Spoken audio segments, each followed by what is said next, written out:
અને હવે આવતી વિધાનસભામાં લવ જેહાદનો કાયદો લાવીએ છીએ।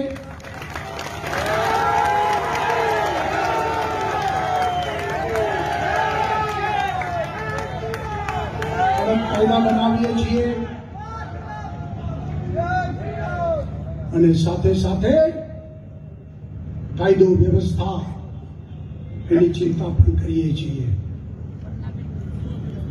ભાઈઓ બહેનો, વિકાસની પ્રાથમિક શરત એ નવી